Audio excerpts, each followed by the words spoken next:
Alright, happy birthday. Thank you, happy birthday. Korang tolong wish happy birthday Akak Kacip.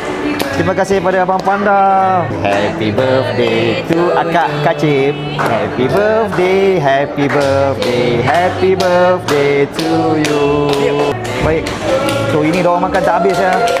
Alright. Happy birthday to you. Happy birthday to you. Happy birthday, happy birthday, happy birthday to you. Dekat mana lagi? Nasi lemak lobster. Day to you. Dan kita juga ada influencer hebat, Uncle Mel, Farid. Kita ada warga asing. Kita ada warga asing dan kita juga ada abang polis viral, abang polis. Tangkap warga asing. Tangkap warga asing. Abang Panda, terima kasih banyak. Terima kasih, Mak. Happy birthday. Happy birthday pada Akak Kacip. Tolong wish. Tahun ni masuk umur yang masuk 20 tahun. Lagi muda. 20 tahun to you. Okey Akak Kacip. Kita pagi dah potong. Day to you. Happy birthday to you. Happy birthday, happy birthday, happy birthday to you. Yeah.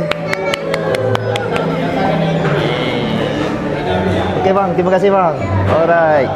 Selamat menjamu selera. Kalau berkesempatan jangan lupa datang ke nasi lemak kita. Terima kasih kepada warga asing kita dan kepada abang polis kita. Sama, baju sama? Baju sama semua ni. Kes curang. Kes curang. Video meletup Okey, kalau datang ke sini, baik bang, terima kasih bang. Alright. Okey, kalau datang sini jangan lupa dapatkan saya punya popcorn, support Abang Lobster punya popcorn dan juga dapatkan ini tempe chips Abang Lobster, rasa sebotol, pasti hendak berbotol-botol. Bagi yang ada gaut, asam urat, sakit lutut, sakit kepala, migrain, apa-apa yang berkenaan dengan urat saraf, jangan lupa dapatkan HW Beauty Herbs di restoran saya. Pastikan ori ada hologram dan juga chop dekat sini. Okey.